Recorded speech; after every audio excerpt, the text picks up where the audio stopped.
Merienda time. Kasi mamaya alas 10 na naman ang kainan.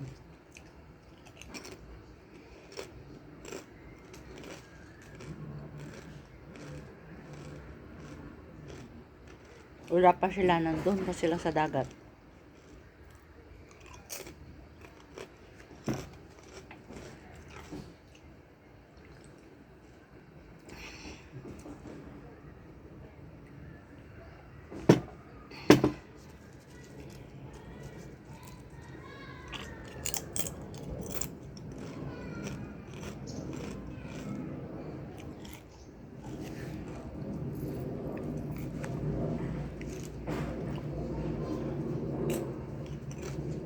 Super crunchy.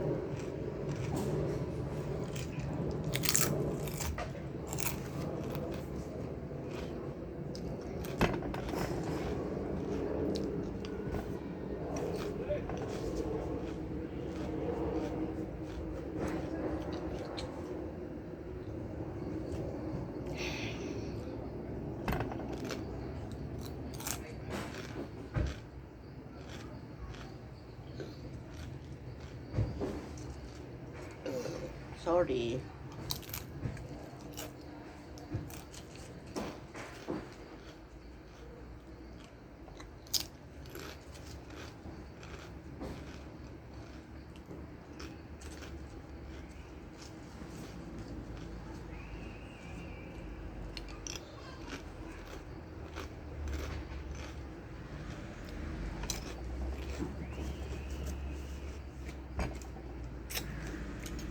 Ang daming bangka, oh.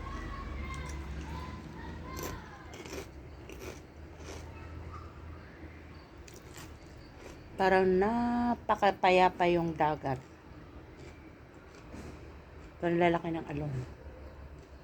Grabe yung lalaki ng alon. Nakakatakot.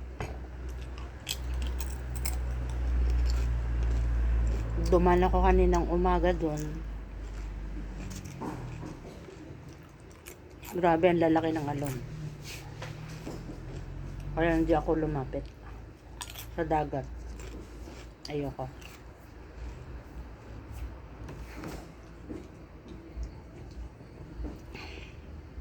Kasi ang aking operadang tenga na to,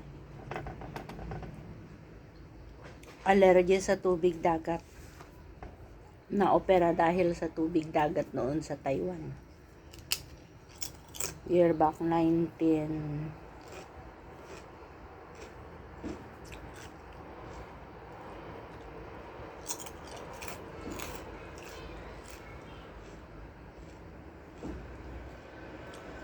That was 1910. Ha?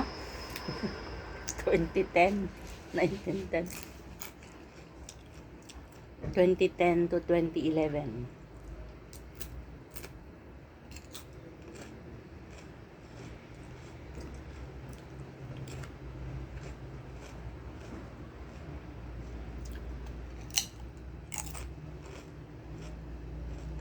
Imagine mo, 2 dekada at 4 na taon na ako sa abroad na. Hindi pa ako yumaman. How I wish. Pero sa edad ko ngayon, hindi na ako nangangarap na yumaman. Sa akin na lang, healthy ako, healthy ang aking pamilya. At buhay pa ako makakauwi. Yun na lang mahalaga sa akin. Kasi gusto ko silang makasama. Ilalaan ko yung natitira ko pang buhay sa aking mga pamilya, sa aking mga anak, apo, ang aming ina, nanay ko higit sa lahat na hindi ko pa nakakasama.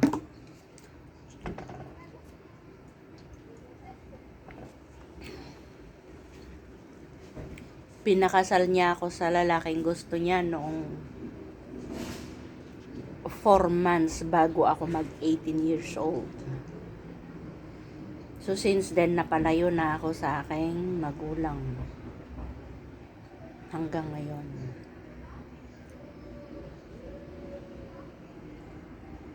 naging failure ang aking marriage. Pero hindi ko pinagsisisihan kasi nagkaroon naman ako ng 2 anak.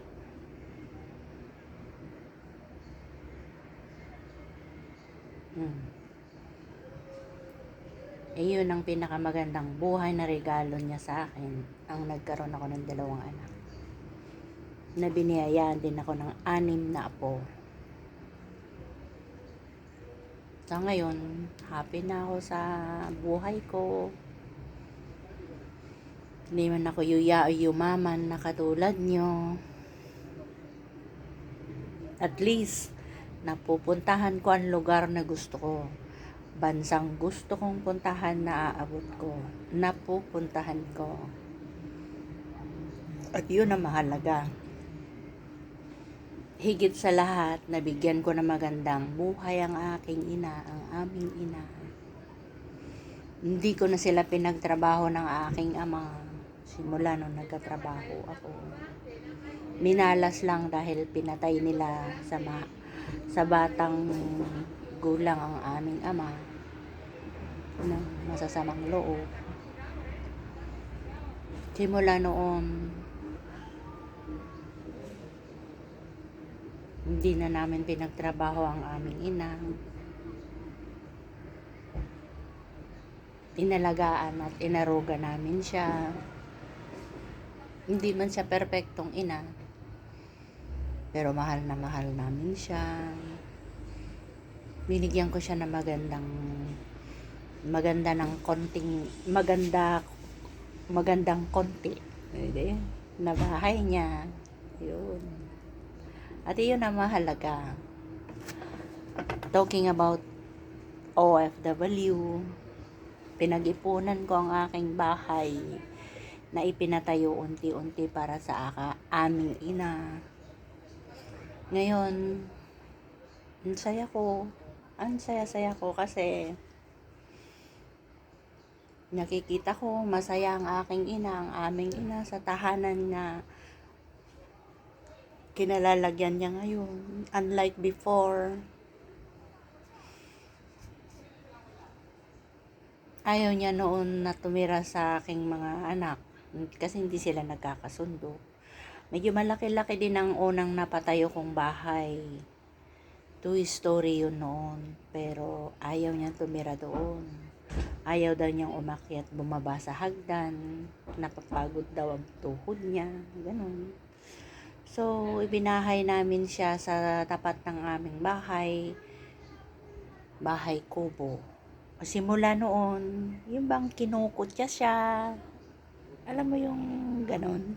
Ang tagal din niyang pinagtiisan na pinipintasan ng bahay niya, na nakatira lang daw siya sa bahay kubo, bahay ng mga yagit.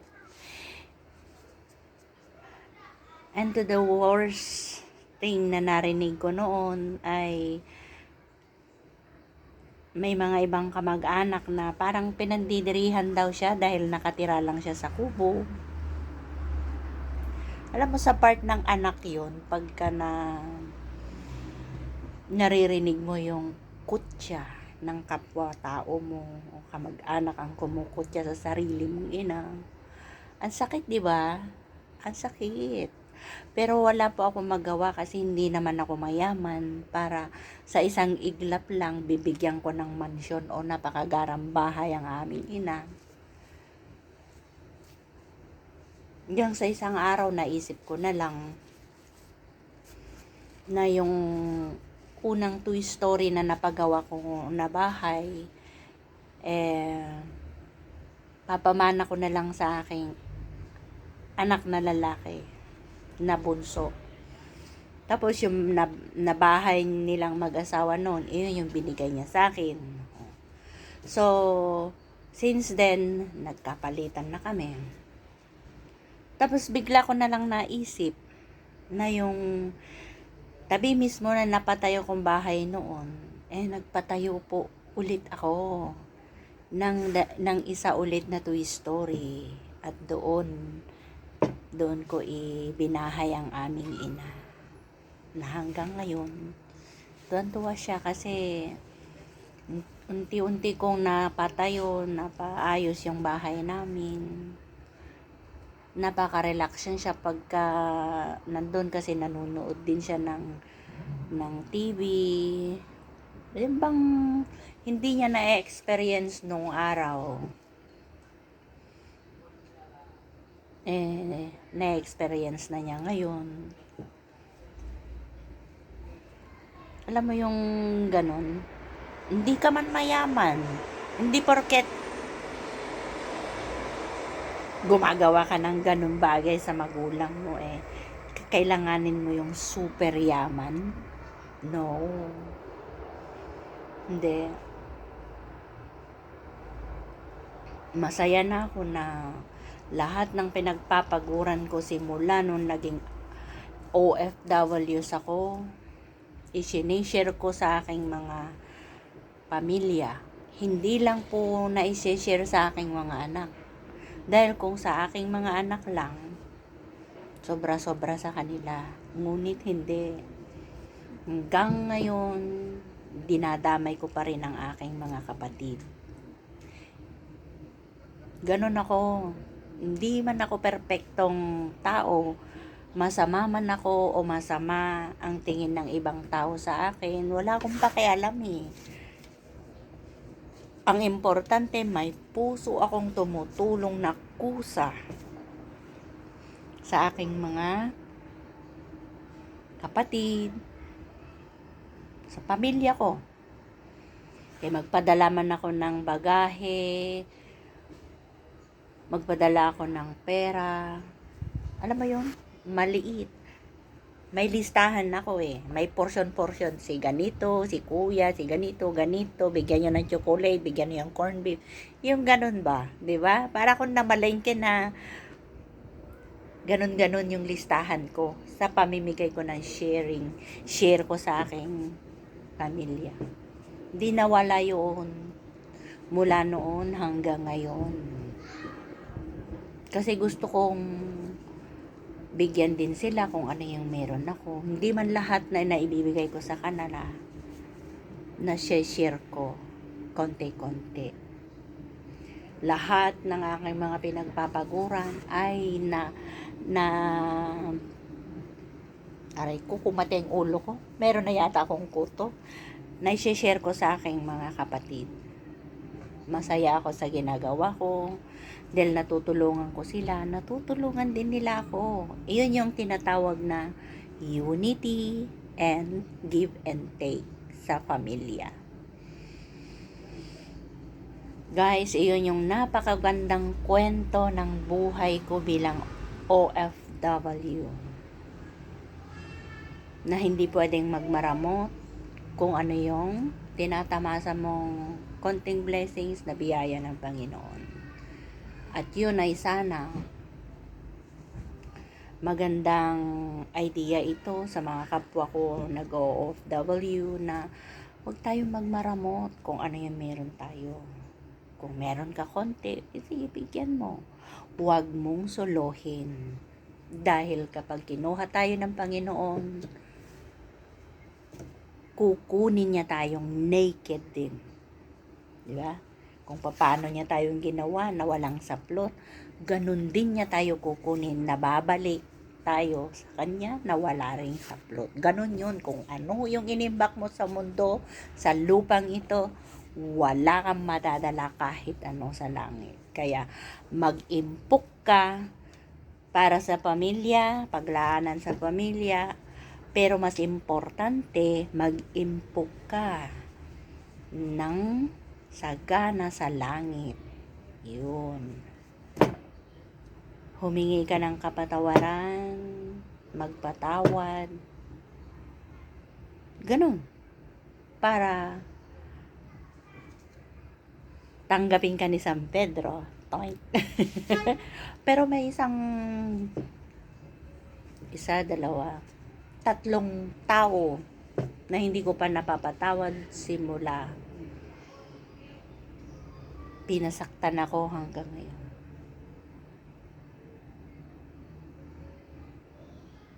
At iyon ang ihinihingi ko sa Lord kada bawat